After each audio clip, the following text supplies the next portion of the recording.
Hello everyone, welcome to our webinar, the Consumer Duty Marathon or a Sprint. It's really wonderful to have so many of you signed up for today, and I can see our numbers going up already, which is brilliant. So yeah, look forward to having you all. So before I hand over to Stu, today's speaker, and while people are still tuning in, I just want to say hello and introduce exactly who we are. So I'm Lauren, I work in the marketing and events team at Six Partners. And at Six Partners, we work with organizations to drive growth, to unlock opportunities, and to enable teams to work together more effectively.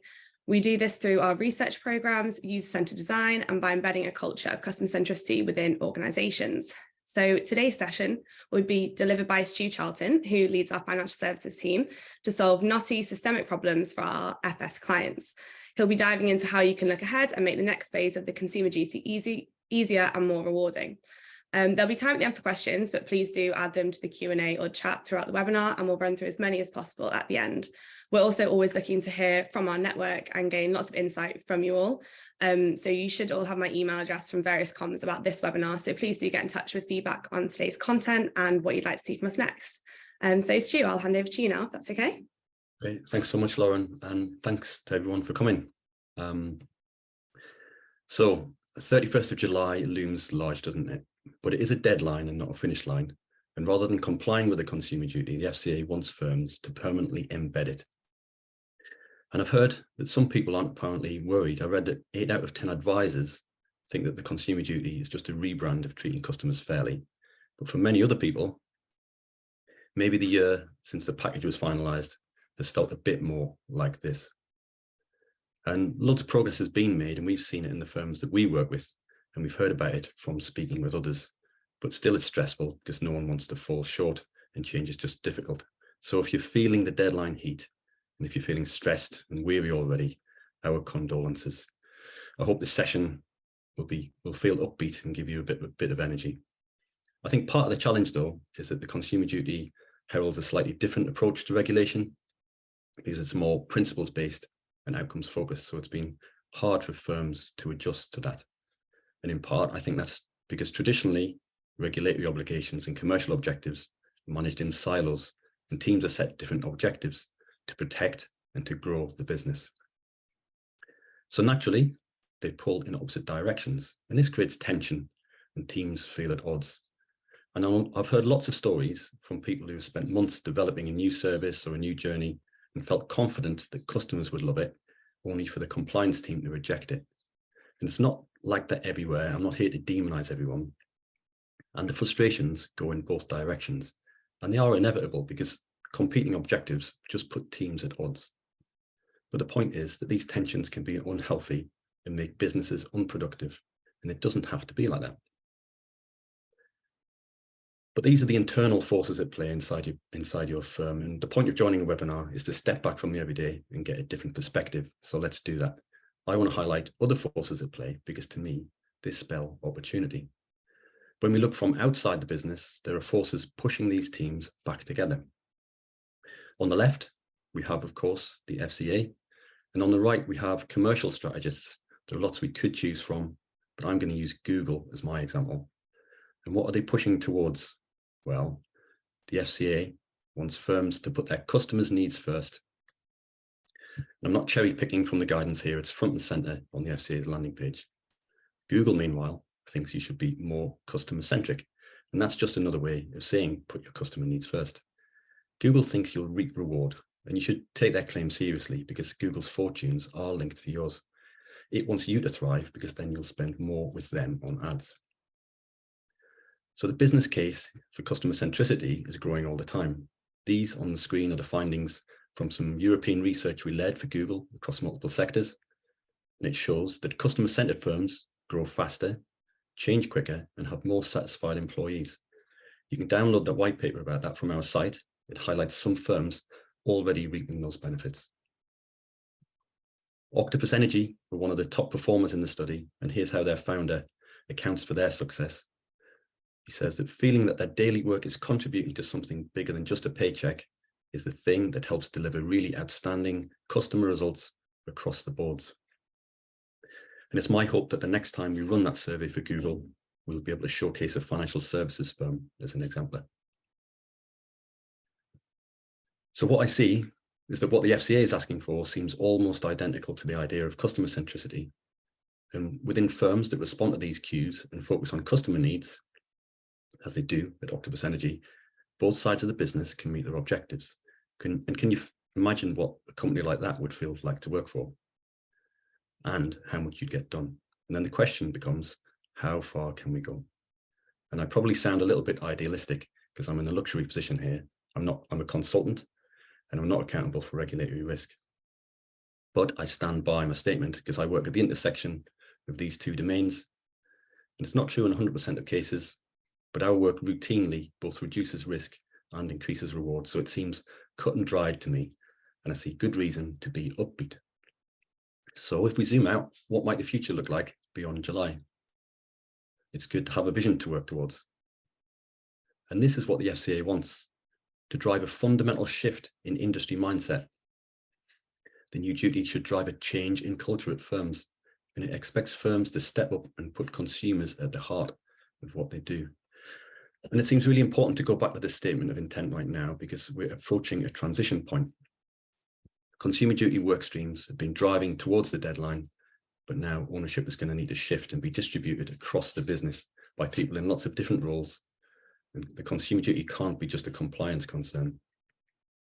So if we rely on risk mitigation and policies and processes, then we'll have limited success because not enough people are driven by those things. But we don't have to, because this is about customer centricity. And when we meet customer needs, they become more confident decision makers, and that makes them ready to buy. And they achieve better outcomes, which makes them satisfied, builds trust, and makes them less likely to leave. And they can confidently do more by themselves, which means less demand on your customer service teams. So this is my prediction. Among firms that have embraced the spirit of the consumer duty, the moment will arrive when changes made to satisfy the FCA actually turn out to have improved commercial KPIs like those. And instead of fixing broken things, the next phase of the duty will be all about continuous improvement. And that sounds more positive, doesn't it? Who doesn't want to get better at making things better? Now, continuous improvement's a big topic. From our perspective, there are two important aspects. One is building a consumer duty culture, shown in the outer ring here. In a strong consumer duty culture, you can trust your colleagues are all working to the same ends to make things better for customers. And my colleague, Jonty, is going to run a session about that on the 12th of July. We'll send you an invite soon. In the meantime, I suggest you check out his blog. It's about building a consumer duty culture using behavioral science. And it includes a diagnostic workshop he's designed to help you get started. Today, though, I'm going to talk about the inner ring here, about perfecting the customer feedback loop and why it's critical to embedding the consumer duty. It means these two things, really: listening better to customers and using what you learn to make things better sooner. And when you get that loop working, you make smarter decisions and you spot opportunities and you avoid regressions. There are lots of things you'll need to do to get that loop working, and there's one that I think is underappreciated. It's the need to embrace qualitative research and user-centered design. And as luck would have it, that's what we do. So that's what we're going to talk about today. So why do I say listen better to customers? Because you're already listening, I know. I'm pretty confident that most of your management information is quantitative data. You're probably looking at trade frequency, assets under management, length of policy, number of claims, NPS and conversion rate, or disposition codes for complaints. In fact, you're probably swimming in quantitative data. And quant data is essential. I'm not proposing you ditch it, but it does have limitations. It's important to recognize what they are. So this is what I think we need to do to fill the blind spots left by quantitative data using qualitative research. And I'm going to describe a few different types of blind spots. In my experience, though, the biggest one is consumer understanding. You can't test consumer understanding well using only quantitative data. Qualitative data is a great way to really check whether your customers really understand their options. Here's an example. A couple of years back, a combination of lockdown and hype about crypto and GameStop led to lots of young people exploring trading for the first time. And we were asked by a trading platform to lead some discovery research. They were seeing a pattern in their funnel data. It was for CFDs, which is a type of complicated, high-risk trading product.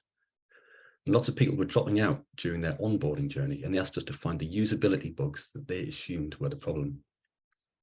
And the research goes something a bit like this: depth interviews and user testing done one-on-one and observed in real time by a group of stakeholders. And actually, we didn't find many usability problems because their team had done a great job at that level.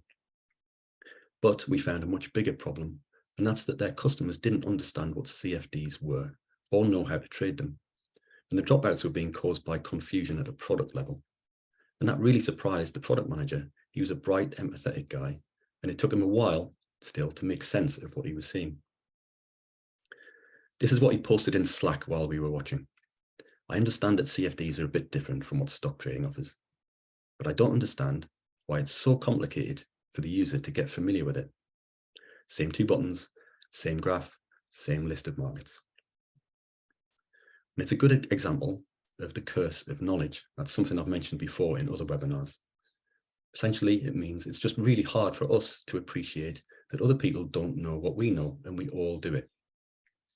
It is, I think, especially rife in financial services because it's a complicated domain. And to build a career, you need to become an expert.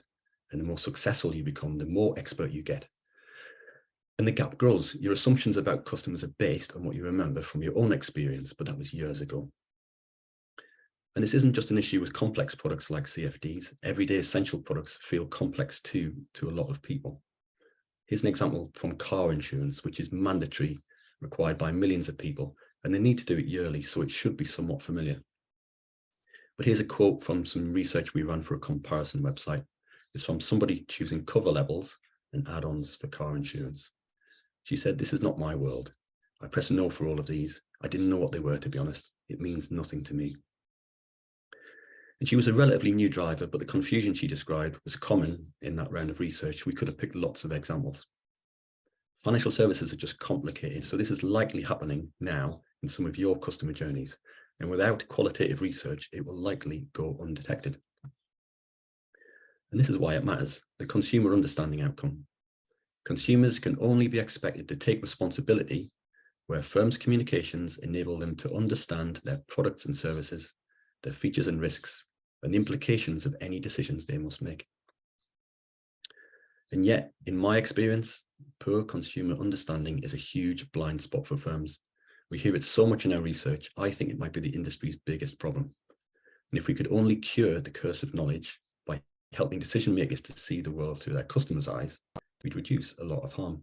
Because most customer confusion isn't by design, it's just unseen. The FCA uses a similar metaphor. It says it wants firms to put themselves in customers' shoes and ask if they'd be happy to be treated that way. And the good news is we already have the tools we need to do that. First-hand exposure to qualitative research is a potent remedy for the curse of knowledge and the problem of consumer understanding. And here's how this felt to another client of ours. He said, "It's been eye-opening to see the end result and acknowledge how difficult we sometimes make things for our customers. I'm talking about how many steps, how many interactions it takes for customers to get things done. Seeing that in one place creates a sense of urgency in our need to simplify things for our customers." And your user researchers probably see what I see already. To really make change, the trick is probably to get the CEO into the room. And hopefully the consumer duty will provide the impetus to make that happen. So I think confusion is probably the biggest blind spot and qual the best method for filling that information gap. But here's something else it's good for: understanding the hidden needs of your target audience. The products and services outcome requires firms to ensure that the design of the product or service meets the needs, characteristics, and objectives of customers in the identified target market. Most firms have data on the characteristics of their customers, like the demographic data used for marketing. But the needs and objectives can be harder to grasp, and it's easy to get those wrong, especially if you only have quant data to work with.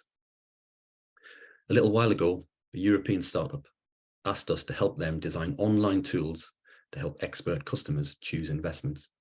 And they'd made an analytical data model that identified sophisticated customers using data about their holdings. So we thought we were dealing with experts, people with a good grasp of investment strategies like these. And we designed tools we thought people like that would find useful. And then we watched and listened while they tried using our prototypes. And things didn't go well, but not for the reasons you might expect. It wasn't that they disliked our ideas. It was that they were much less sophisticated investors than anyone had thought. And using qual interview techniques, we learned how they made decisions, and we found that many had a very poor understanding of investing. They were making decisions based on hunches, what their friends were doing, tips in newspapers, brand allegiances, family histories, and lots of other unhelpful reasons. And if their portfolio looked sophisticated in the data, it wasn't because they were experts. And the firm's strategy was flawed because of this blind spot in their quant data. Qual gave us a richer view, and it revealed needs that nobody had expected. These customers needed more guidance. So the examples I've described so far describe confusion and unmet needs. Sometimes, though, the harms themselves are laid bare in user research. Here's a good example that I'm going to borrow from Tim Hawley, who's the vulnerability lead at the Money Advice Trust. It's about a harm that hadn't been visible in quant data, and it shows the importance of measuring the right things. It's about Net Promoter Score, which, as I'm sure you know, asks how likely you are to recommend a service to a friend. And firms already bought into the idea of customer centricity use it to decide if they're on track. Sometimes they also use it to decide if people should get their bonuses. It's a measure of satisfaction, but our objective here is to measure good customer outcomes. And Tim described a customer who was happy to pay a monthly fee for their credit card. They thought it represented value for money and they were satisfied with the service. But the problem was that it was actually a fine for late payments, and each monthly fine was steadily eroding their credit score. That harm didn't show up in NPS, and nor did it show up in complaints data because the customer had no idea there was a problem.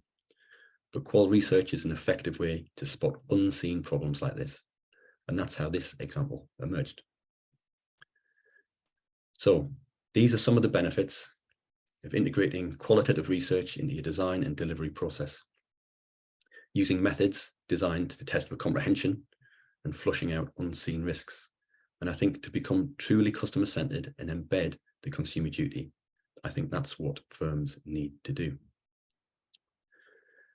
Okay, so far we've covered half of the continuous improvement feedback loop, listening better through qualitative research. And I've talked about some of the benefits you'll get. We're going to have a quick pause and do a poll. So just to recap, we've covered customers may not really understand their options. Customers' real needs may be hidden. And customers may be experiencing harms you're not aware of. So I want you to think about this. How confident are you that your customers really understand their options? That you understand your customers' real needs?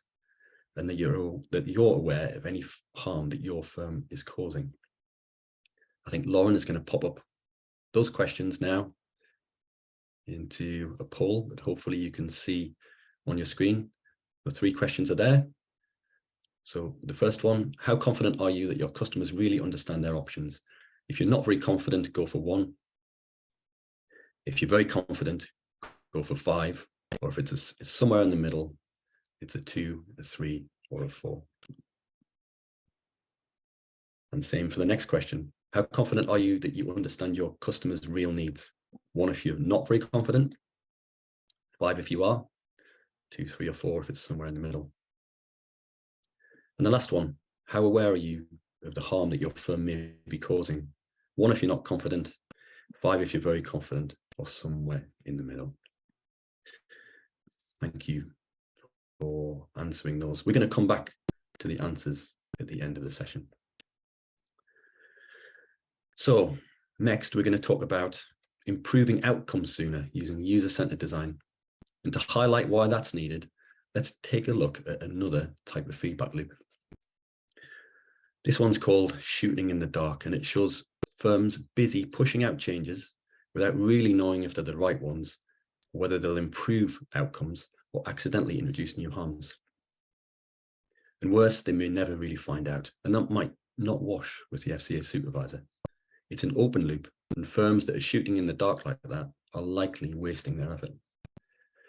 But there's a better way, and it starts with this: prioritizing the right problems using research insights.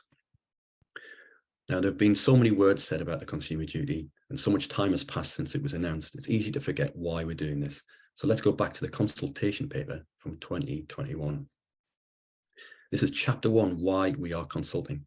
The FCA said that firms are not consistently and sufficiently prioritizing good customer outcomes, and this causes harm and erodes trust. So this whole thing is all about priorities.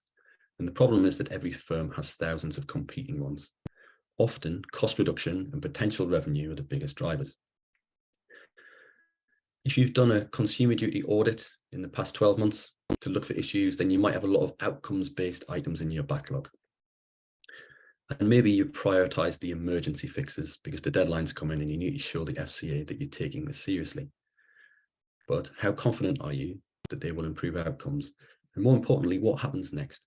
How do you continue to deliver the biggest improvements to outcomes as ownership moves into delivery teams? If the Consumer Duty already feels like a shared responsibility, and if awareness and know-how is already in those delivery teams, if both compliance and commercial stakeholders feel a strong sense of common cause, and if your culture is strong enough to withstand any conflicting objectives, then everything will be fine. But you probably don't need to be at this webinar. At most firms, after July, the pursuit of customer outcomes may appear to compete with the pursuit of cost reduction and revenue gains. I don't necessarily think they do, but that is how it might appear. So here's something that could help. It's a way to prioritize problems that you should solve based on consumer insights rather than gut instinct alone. And I'm going to say there's no right or wrong way to do this, of course. There's no perfect way. We've used many variations of this approach, and every firm needs to adjust it to taste. It starts with issues you've identified in research, and each one gets a score. And the range can be whatever you want. In this example, it's out of 100, and the higher the score, the higher the priority. And some important things to note about this: we're talking about problems and opportunities, not solutions, and I'll get to why that's important. There is some subjectivity to it, but it is evidence-based. And what we're aiming for here is better than gut instinct alone. And this becomes a factor that you can use to consider alongside the others of feasibility, commercial payoff, and risk reduction. And maybe most importantly, it's based on outcomes rather than desirability alone. And I think maybe that's what makes this approach a bit different and worthwhile. So for each issue that emerges in your research, researchers would assign scores against some criteria, such as financial impact, the obvious one. So this might be how big a loss might the customer see in monetary terms and how quickly this might happen. There's going to be a spectrum here from outright loss to reduced gains. And we need to think about the longer term objectives of customers, their ability to meet their financial goals as the cross-cutting rule requires. In the earlier credit card NPS example, the customer suffered a reasonably small financial loss every month in the fine that they got. And on its own, you might think it's a relatively minor harm, although it could be significant for some people. But the bigger issue here is probably the unseen one, the damage that was happening to his credit score. That's going to have a big impact on his financial well-being in the future. So these are the kind of things that the researchers would consider when providing a score for financial impact. But we know there are lots of ways that an issue with a financial provider could have an impact that goes well beyond someone's financial situation. I'm going to use the example of someone I know who recently complained to me about their bank. She'd recently bought her first house and she'd budgeted really carefully so she could overpay her mortgage as much as possible before the rates went up. But a few months after she'd set up the direct debit, she realized something, and that's that her money had disappeared. She could see it going out of her bank, but there was no sign of where it went. It wasn't in her app or online banking. And when she called customer services, they couldn't tell her where it had gone either. And they said she had to wait for her annual statement to find out. And that's just crazy. Obviously, she was agitated about that. She was also pregnant and could have done without the anxiety, but she was in a relatively stable, secure situation. Now, imagine what impact that could have had on her if she was also suffering from a long-term mental health condition like depression or bipolar disorder, or if she was dealing with a stressful life event like bereavement or a divorce. According to the FCA's own research, nearly half the UK adult population displays characteristics of vulnerability. So to create this score, we think about how those FCA drivers might magnify the harm caused by a poor service. So for example, if most customers are struggling to understand and compare charges, people with low digital or numeracy skills or low savings will suffer more harm. And we also think about whether the harm might occur only to people in vulnerable situations. For example, if a digital fund fact sheet isn't accessible to people using assistive technology, they might miss important information and make a decision they otherwise wouldn't have made. Another thing we consider is recoverability. The harder it is to stop the harm happening, the higher the score, because there's an obvious difference, isn't there, between signing up for a fixed term loan with high repayments compared to a rolling monthly insurance contract that's easier to leave. To use the NPS example again, the customer could, once the firm had better explained the product, adjust his behavior to avoid the financial penalties, but his credit score would be much harder to recover. And of course, we need to also consider how widespread the issue is. So we look at the number of customers affected based on the available quant data. And that's what goes into the score out of 100. And helps us reveal which changes are going to have the biggest positive impact for consumers. There is a thing to recognize here that this does take time. You need to do the research in the first place with a range of customers, including those in vulnerable situations. Then you need to be systematic and review each issue you uncover against those criteria. And while firms have been sprinting towards the July deadline, there's been so much to do. I'm sure many will have relied more on gut instinct, and that's understandable. But if you prioritize without using qual insights as a factor, you may well be shooting in the dark and wasting your time. So as the deadline passes, hopefully it'll create more space to think more clearly. And this approach might take more time up front, but it will save you time in the long run. So when you're prioritizing the right problems, the next step is to navigate to the right solution. So let's talk about the benefits of rapid prototyping. It means essentially creating a shorter feedback loop to reduce the risk of failure by placing a small bet on a solution to learn if it will work before you commit millions of pounds to deliver it. So this is not a new idea, obviously, but typically we're concerned with a system's commercial potential. Will someone sign up, or will they buy the product? Will they be satisfied? But what if you also want to know whether the solution will deliver better outcomes for customers? Will it improve understanding? Will it aid decision-making? Then I think it's important to think about the difference between focusing on customer experience and customer outcomes, because they are related, but they're different. And you need a different way of thinking about user needs, and you need some different research methods. Now, early on in the development of any new idea, you need to foster creative thinking and inspire each other to think differently. So it can be really hard to highlight risks, especially if the big idea on the table has come from a super confident marketing director. We often get brought into projects in flight when things have gone a bit wrong. And in some cases, if the culture isn't strong enough, risk of failure is being glossed over because bad news feels hard to break. And in these situations, instead of rigorously testing comprehension and proactively identifying risks of harm, testing has been limited to whether people liked a prototype, if it was usable, or by asking them to speculate on what they might do. And lightweight testing like that masks risk and wastes time, because you'll only learn if your idea is going to work after months of developing a working solution. But when you do rapid prototyping the right way, you get to better outcomes sooner. So here's an example. The firm came to us with an idea for a new comparison service for credit products. It was going to be expensive to build, so they asked us to help them develop their ideas and test them quickly and cheaply. And we began by prototyping the tried and trusted model for comparison services. The user would select what product features they wanted and then get a list of results to choose from. And when we tested our first prototype, it revealed an obvious problem. If you're choosing between different apples, they all do the same job, and maybe you just care about small differences in flavor and the price. For example, if you need to choose between savings accounts, mostly all that matters is the interest rate. But we were asking people to compare different types of finance products. They all worked in different ways and they suited different needs. And even though we'd highlighted those important differences in the list, they didn't make sense to users because it was language they didn't recognize. And of course, there were lots of acronyms in there that we couldn't get out. So when they looked at the list, they focused instead on the things they could understand, and that was a few headline numbers. And so it was clear we needed a different approach.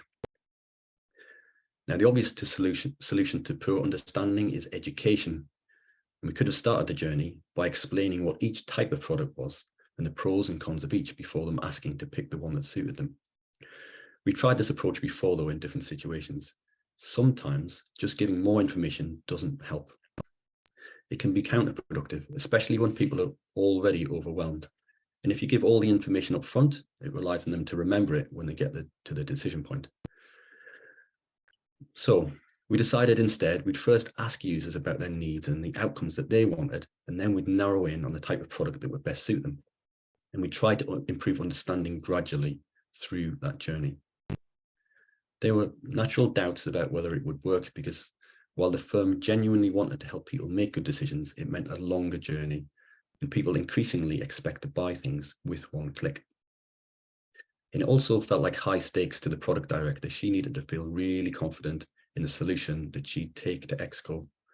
So we challenged ourselves, how could we create a realistic user experience quickly, one that would credibly reveal whether users could navigate to a good outcome? So we worked with their team to develop a light mobile web app that had enough logic in place to make it feel real to users in our testing sessions. And when we tested this prototype, we got a very different reaction. Rather than being put off by being asked questions, customers told us that they found them really useful because it helped them to reflect on what they really needed and understand the choices available to them. This is what we heard. It makes you think about questions you might not have considered. I see this as a learning experience. If you'd asked me this an hour ago, I would say I don't need this, but now I would say this is good. And although the journey was longer and it required them to do more, they told us it was making it easy. And no matter how much you know, it's simplifying the decision-making process. And by the end of the journey, they felt more confident and better equipped to make a decision. And even better, the commercial appeal of the product was clear too. This is what they said: 100% sold on this. I definitely use it for my next purchase. When's it going to be live? I want to use it. So we'd rapidly prototyped and tested our ideas together. We jumped to the end and created a realistic experience. And we'd found a solution that customers would love. It was desirable, but even better, they found it helpful. It improved their understanding and their confidence while they were navigating a complicated set of options. I'm going to share one last example. When we make something new, we know what some of the risks of harms are before we start. They're usually flagged by the FCA, like the risk of people moving too much of their investments into cash when drawing down a pension. But even in scenarios like that, we shouldn't fall into the trap of thinking we know what all the risks are. That's the curse of knowledge at play. And in our experience, when you look properly, you'll find lots of risks you'd never thought about. And a lot of them do feel foreseeable. Remember this quote: it's been eye-opening to see the end result and acknowledge how difficult we sometimes make things for our customers. So here's a final example of our eyes being opened during the design process. We do a lot of work outside of financial services as well, with charities and organizations in the third sector, and we draw on those learnings and apply them in FS. And when Samaritans planned to develop their first ever online chat service, they needed the confidence it would work, because getting it wrong could have severe consequences. And they asked us to help. The service was aimed at young people who might feel anxious on the phone and prefer instant messaging. So we did discovery research with young people who'd used the Samaritan services in the past. And among other things, they emphasized how important it was to feel genuinely connected to the person at the other end of the line. So one of our key questions was whether the service would still have that human touch over chat. Would people feel they could open up using a chat service? And again, we asked ourselves, what's the quickest way to test our ideas? We made a web-based prototype and we plugged it into Slack so that Samaritan's volunteers could respond in real time during the research sessions. and simulate the actual service as closely as possible. And one of the ideas we had was that people might find it helpful to use emojis to express feelings they had trouble articulating. When we tested our prototypes, we found that service users naturally use the emojis, so we'd met a user need, and that seemed like a success at first. But as the research sessions went on, we discovered something else. The Samaritans volunteers didn't always know how to respond to the emojis. They were sometimes confusing and ambiguous. So the volunteers needed to think really carefully about how to reply. And while they thought about that, the silence felt awkward and off-putting to the service users on the other end of the chat. Like when you try online technical support and you feel like you're texting someone who isn't really listening, or having 5 conversations at once. And what's irritating in one context can be tragic in another. So the emojis were ruled out. We'd failed safely using rapid prototyping, working with people with experience of acutely vulnerable situations, but doing it in a safe, controlled environment. So we could say there are 2 benefits of rapid prototyping. One is the classic of failing fast, so you can navigate quickly to better solutions that deliver better outcomes. The other one is failing safely and mitigating risks of harm before implementation. And failure sounds negative because nobody wants to fail, but the consumer duty is being introduced because of market failure. And I hope these examples show that there's a clear payoff to failing fast and failing safely. It leads to better outcomes for customers and for firms. Okay, so we're going to wrap up. The ideas I'm sharing aren't new or radical. I'm sure you'll recognize I'm just joining the dots. You could really boil it down to this. To seize the opportunity, think about the consumer duty as something to embed rather than to comply with. But it requires all qualitative methods and data to fill the blind spots in quantitative data. You need to apply them with rigor, focused on comprehension testing, outcomes, and flushing out risk. But when you do, you can listen better and improve outcomes sooner and perfect the customer feedback loop. And it feels doable, but you need to do it with intent. And I think this is the moment, maybe the best opportunity you'll get to make your firm more customer-centered. It would be easy to lose momentum, wouldn't it, as ownership transitions into delivery teams. But if you seize the opportunity, then I think better things are possible. If you're wondering how to get started with this, well, as luck would have it, we're a user-centered design consultancy. Imagine that. We can help you in many ways. Here's one specific thing you could do. Given at this point, you've probably been slogging to the deadline, it might be a good moment to stop and review and get a fresh perspective from some independent experts. You could commission some rigorous user research to test your most important journeys or the changes you're planning to make to help you understand where you've done well and where you need to focus next.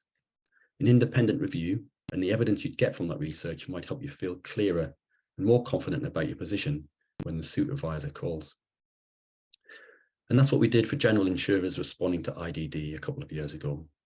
You can see the example summary here describes how well a user journey helps customers to understand their options and make good decisions, all very familiar themes today. And IDD was, I think, in many ways a precursor to the consumer duty. And the things we learned then can help us now. So just drop me a line if you want to discuss that. End of plug. We're going to wrap up now with some questions. If you haven't done already, pop them in the chat and Lauren will flag them to me. In the meantime, though, I've got a question for you. Embedding qualitative research in UCD just seems so obvious to me. So I want to know what's holding you back. Let's hear. While you're having a think, my colleague Stu Taylor, I think, is going to share back the results of the poll that we did earlier. Hi, everyone. Thanks for voting earlier with those questions. We asked 3. So the first one was, how confident are you that your customers really understand their options? Most people's confidence levels were around the middle there, so lots of 2s and 3s. So yeah, in the questions afterwards, it would be interesting to know how people are currently kind of assessing consumer understanding and feeling confident about that. The second question was, how confident are you that you understand your customers' real needs? Again, lots of 2s and 3s around here, so middling confidence, but slightly more than the last one. So some people feeling more confident that they understand needs. Again, it'd be great to know what's driving that. Is that caused by user research or some other data that leads to more confidence? And the third question was, how confident are you that you're aware of any harm you're causing?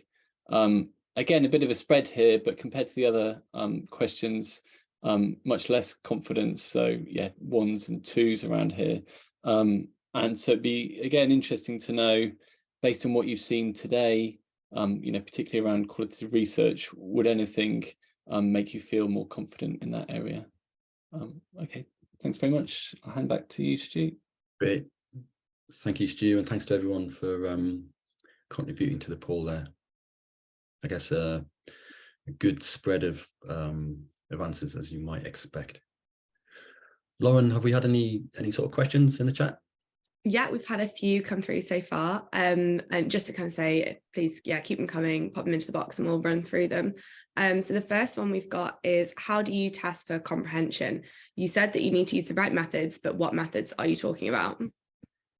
That's a good one. Actually, I think if it's okay, I might ask Stu Taylor to come back in to answer that. Stu's our practice director and so provides expertise at that level. Stu, can you respond to that one? Yeah, sure. It's actually related to another question from earlier. I think Matt asked, what are the common metrics around levels of customer understanding? So I might actually start with that and then come back to the original question. But common metrics for customer understanding, I guess, you could look at things like complaints data, but the problem with that is it's a lagging indicator and there's not many leading indicators for comprehension. And that was, I guess, our point, that qualitative research fills in that gap.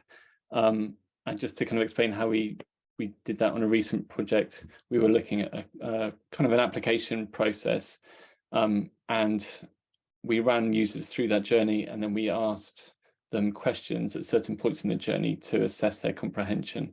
So we got them to kind of explain, as if they were speaking to a friend, explain what was being asked of them, or what they've completed, and how they understood the service to work. And that allowed the researchers to make a subjective assessment of how high the confidence was, and then we could also kind of plot that along a journey. And that's what we found is the kind of quickest way to get an early indication of consumer understanding. I don't know whether that answers your question. Yeah. Thanks for that, Are you happy to go on to the next one, Stu? Yeah. Okay, so we have a question from Mike. He says, thanks, Stu. Great stuff in here, especially around the curse of knowledge. He says, I buy the need for qual, but one element of quant that's often missing is testing actual customer understanding. Do you agree? And do you do that at all?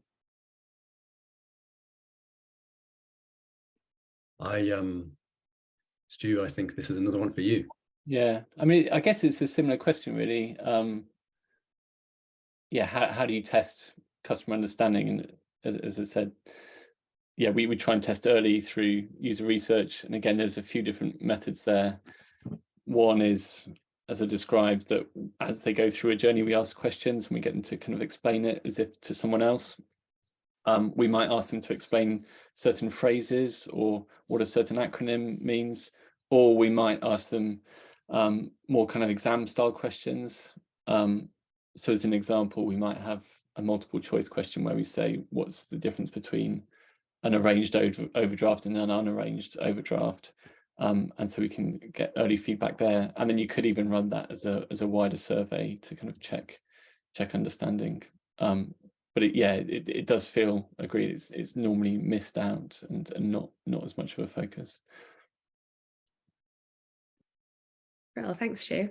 So the next question's from Abby. She says, we're seeing an increasing reliance on readability formula. Is this a valid way of testing comprehension? Is it a useful indicator at least? So I think it's a useful indicator. We kind of run text through those kind of scores as well. but I guess that's a measure of how well the content is written and how clear it is. But well written content can still be misinterpreted, and so that's why I think you need to run user research to check whether it's been interpreted in the right way, or that it's just a more, I guess, bulletproof method. Great, thanks, Stu. We've got one more from Tim, who said they've adopted an approach of using qual as a first triage of customer understanding, usually in the form of an end-to-end usability test. Any areas of concern can then be investigated further or ratified with other quant methods. He'd be interested to hear your comments on this approach. Should I take that one again? I think you should. I mean, they're all along a similar theme, aren't they? Yeah. So. I think that's a good approach, and I guess one of the points we were trying to talk about the benefits of Stu was trying to talk about the benefits of qual research, but we're not saying that quant should be disregarded. And actually, quant can give you some data that you then need to dig into with qual, and qual can highlight some areas that you then need to measure. And it feels like that's a good example where you've maybe found some areas of misunderstanding, and then you can follow them up with some kind of quant research, and maybe, as I was saying earlier, maybe a survey with kind of exam style questions. But it'd be interesting to learn more about that, Tim, and how you're doing that. Brilliant, thanks, Stu. We've got another one from John. What are your thoughts around benchmarking consumer understanding?